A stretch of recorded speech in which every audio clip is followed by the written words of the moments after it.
올해 신규 증권 계사 개설 증가율 1위, 그리고 마이너스 통장과 카드론을 막 꽉꽉 채워서 고위험 레버리지 투자에 뛰어드는 세대.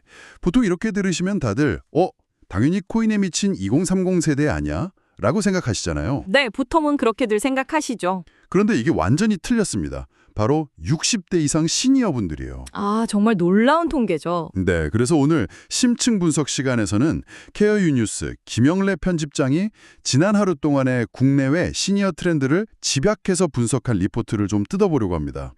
오늘은 2026년 5월 4일 월요일이고요.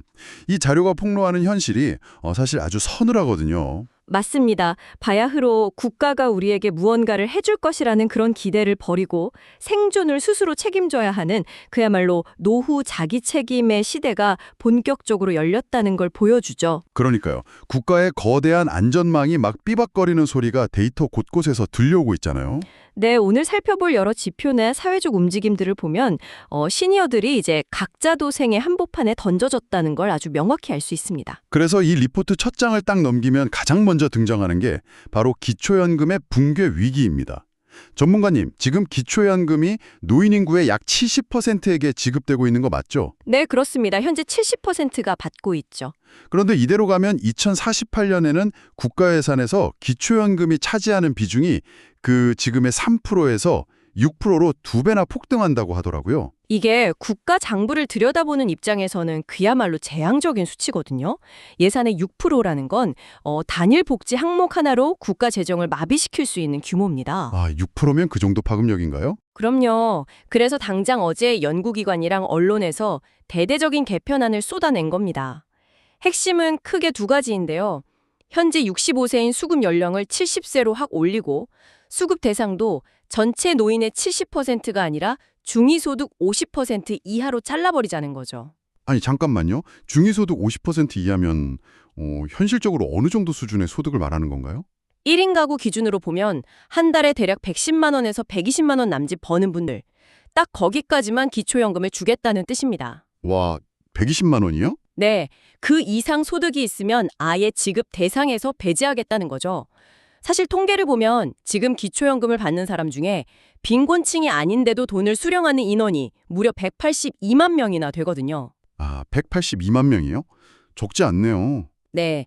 그래서 국가 재정 건전성을 따지는 쪽에서는 이 182만 명에게 들어가는 돈부터 당장 끊어야 2065년까지 600조 원을 아낄 수 있다고 강하게 주장하는 겁니다.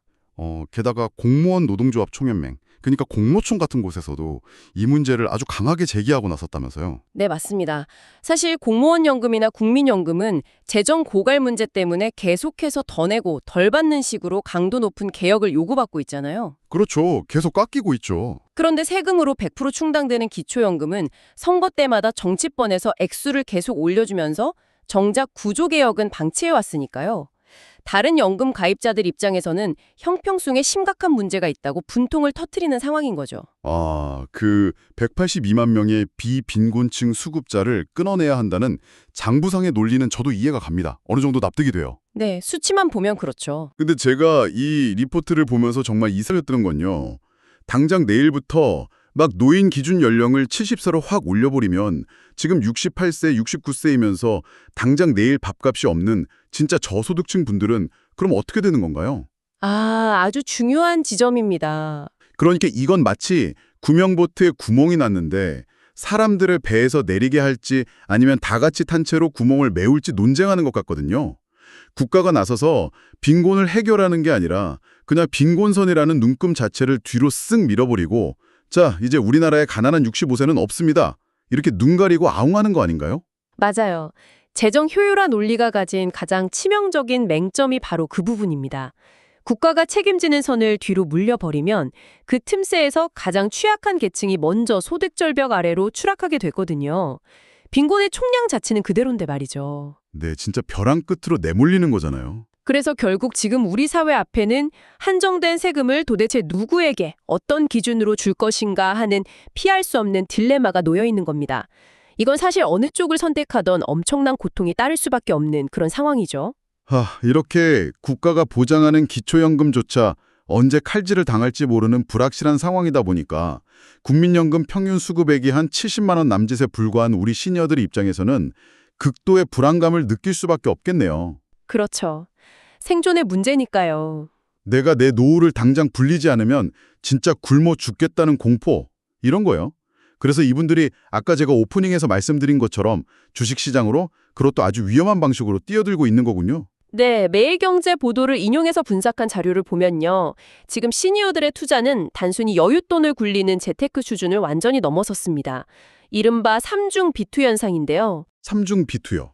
네, 증권사의 신용융자, 은행의 마이너스 통장, 그리고 이자율이 진짜 살인적인 카드론까지 동시에 싹 다 끌어다 쓰면서 레버리지 투자를 하고 있다는 겁니다. 아니 근데 전문가님, 주식하시는 분들은 아시겠지만 신용융자라는 게 주가가 조금만 떨어져도 증권사에서 강제로 주식을 팔아버리는 그 반대 매매가 들어오잖아요. 맞습니다. 아주 위험하죠. 보통 젊은 층들이 영끌 하다가 반대 매매 당하면 망했다. 몇 년 동안 월급 모아서 다시 갚아야지 하고 근로소득으로 어떻게든 메꿀 수 있는 시간이나 기회가 있잖아요. 네, 젊은 사람들은 다시 일어설 여력이 있죠. 그런데 은퇴해서 고정 수입이 월 70만 원 연금뿐인 70대 시니어가 이런 반대 매매를 당하면 이건 그냥 만회할 기회 자체가 없는 완벽한 파산 아닌가요? 젊은 층의 B2가 넘어져도 다시 일어날 수 있는 스펀지 바닥에서 뛰는 거라면 시니어의 B2는 안전망이 아예 없는 줄타기 같아요. 정확한 비유입니다. 레버리지 투자가 실패했을 때 작동하는 그 중년의 크기가 세대별로 완전히 다릅니다.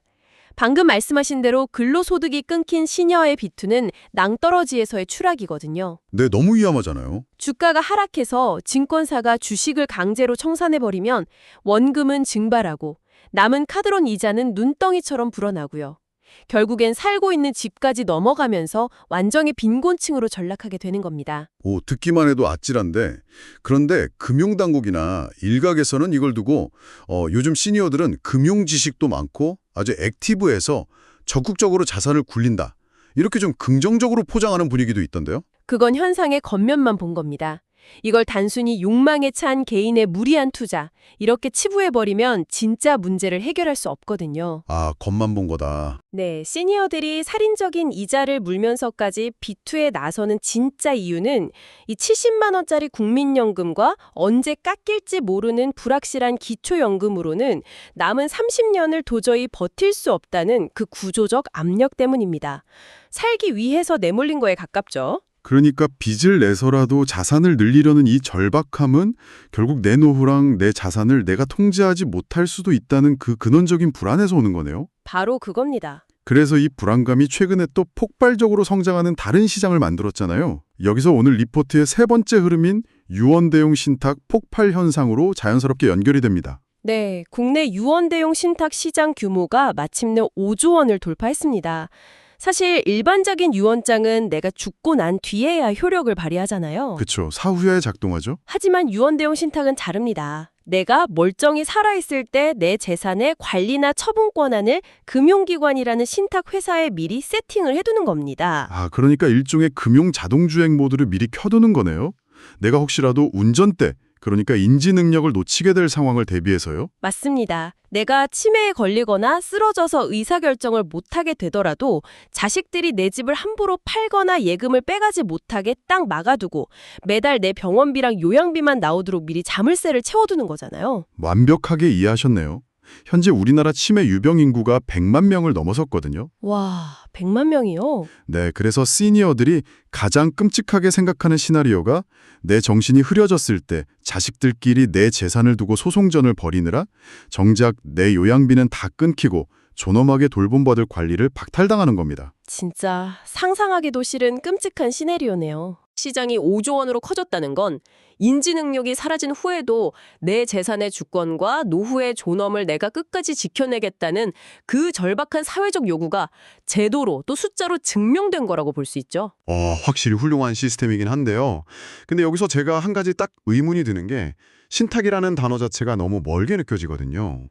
거리감이 좀 있죠. 은행에 가서 내 재산 좀 맡아주시오 이러려면 최소한 10억 단위의 아파트나 수억 원의 현금이 있는 고액 자산가들에게나 해당하는 이야기 아닙니까? 앞서 말한 그 연금 70만 원 받아서 생활하시는 평범한 분들은 이런 혜택에서 완전히 소외되는 거 아니에요? 아주 예리하고 중요한 맹점을 짚어주셨습니다.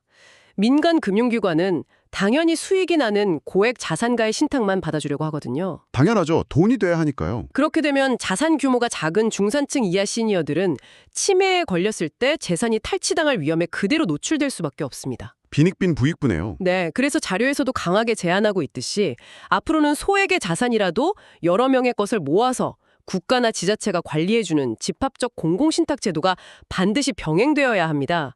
안 그러면 이런 재산 안전장치마저 철저하게 계급화될 테니까요. 그렇겠네요. 결국 내 돈과 재산을 내 의지대로 끝까지 묶어두려는 이 통제 욕구는 근원적으로 따지고 보면 내 삶의 마지막 호흡을 도대체 어디서 어떻게 내쉴 것인가에 대한 자기결정권 문제로 곧장 이어지는 것 같습니다. 맞습니다. 연결되어 있죠. 우리는 평생 어떻게 100세까지 건강하게 오래 살 것인가, 돈은 어떻게 불릴까, 이것만 고민했지 마지막 순간에 내 침대에 누워있을 수 있는가, 이런 건 잊고 살았던 것 같거든요. 네, 그 결과가 어땠습니까? 지금까지 대한민국 노인들의 삶의 마지막은 거의 100% 병원 중환자실이나 요양병원이었습니다. 맞아요. 다들 병원에서 돌아가시죠. 수많은 기계음 소리를 들으면서 낯선 천장을 보고 생을 마감하는 걸 너무나 당연한 공식처럼 여겨왔죠. 그런데 대전 대덕구와 대전 보훈병원이 맺은 가정형 호스피스 통합돌봄 업무협약 사례를 보면 이 거대한 철학의 전환이 이제 막 시작되었음을 알 수 있습니다. 아, 죽음이 드디어 병원 밖으로 나오고 있다는 거군요. 그렇습니다. 무의미한 연명 의료로 단순히 생물학적 수명만 연장하는 게 과연 행복한 노후인가? 여기에 대한 반성이 일어난 겁니다. 이제는 임종을 앞둔 환자가 평생 살아온 익숙한 자신의 집으로 돌아가는 거죠. 집으로 돌아간다. 네, 그러면 의사, 간호사, 사회복지사가 집으로 찾아와서 통증을 관리해주고 돌봄 서비스를 제공합니다. 복지의 패러다임이 건강하게 오래 사는 것에서 존엄하게 마지막을 설계하는 것으로 완전히 이동한 거죠. 청취자 여러분도 지금 한번 상상해 보시죠. 여러분은 마지막 순간을 어디서 맞이하고 싶으신가요? 차가운 병원 병상이 아니라 내가 가장 좋아하는 거실 소파나 내 침대에 누워서 가족들 손을 잡고 있을 수 있다면 어떨까요? 정말 다들 바라는 마지막이겠죠. 이걸 실현시켜주는 게 바로 이런 지역사회 기반의 통합돌봄이잖아요. 그런데 잠깐만요. 집에서 마지막까지 머물려면 사실 누군가 24시간 나를 지켜봐줘야 하는데 현실적으로 가족들이 계속 옆에 붙어있을 수는 없단 말이죠. 네, 물리적으로 불가능하죠. 여기서 필연적으로 기술의 도움이 필요해지는 것 아닌가요? 정확합니다. 고령층의 신체적 안전을 24시간 지켜주는 기술, 바로 에이즈테크의 역할이 여기서 폭발적으로 커지게 됩니다. 리포트의 마지막 해외 동향을 보면요.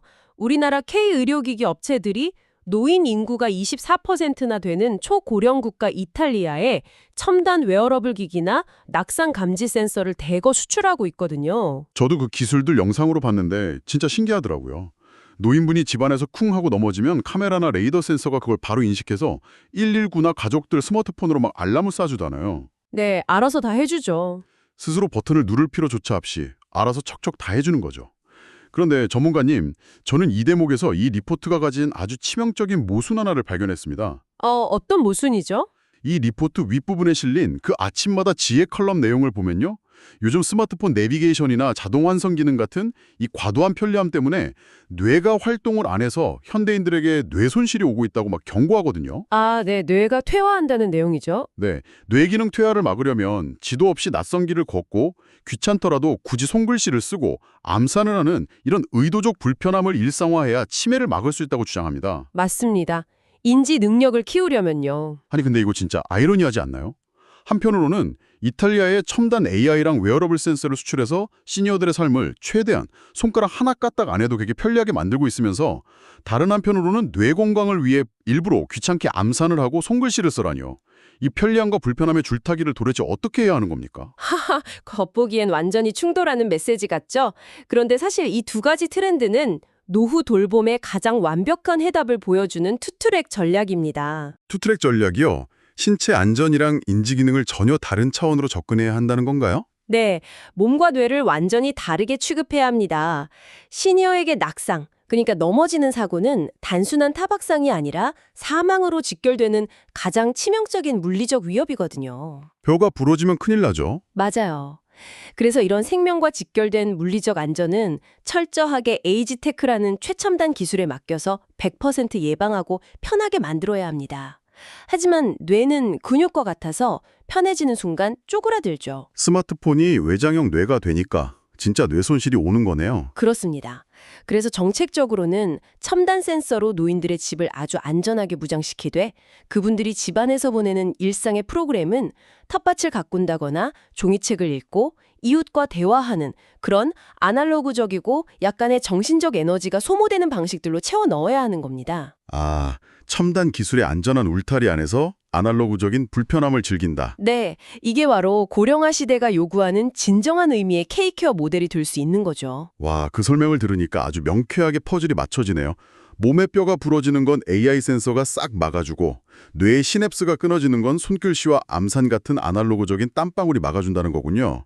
몸은 최첨단으로 편안하게, 머리는 의도적으로 치열하게, 폭발의 딜레마부터 살아남기 위해 삼중 비투에 뛰어든 시니어들, 치매의 공포 속에서 내 돈을 지켜내는 유언대용 신탁, 그리고 집으로 돌아온 호스피스와 에이지테크의 진화까지. 정말 많은 변화가 일어나고 있죠. 네, 결국 이 모든 현상들을 관통하는 메시지는 딱 하나인 것 같습니다.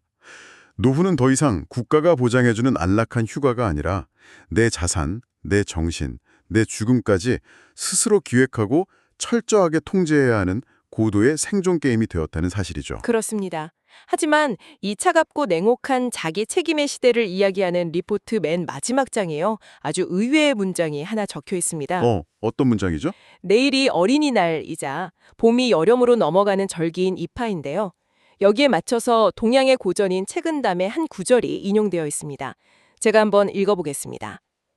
가정에도 참된 부처가 있고 일상에도 참된 도가 있다.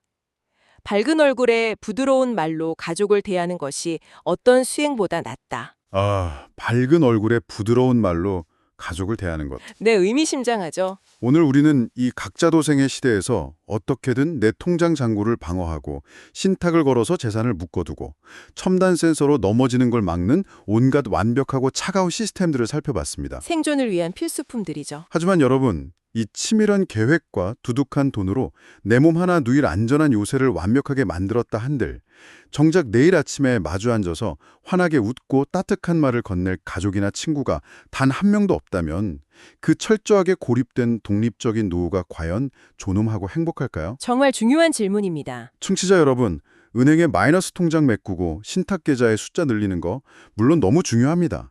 하지만 오늘 당장 내 곁에 있는 사람에게 건네는 다정한 말 한마디야말로 어떤 하락장에서도 반대매매 당하지 않는 수익률 1000%짜리 확실한 노후 투자가 아닐까요?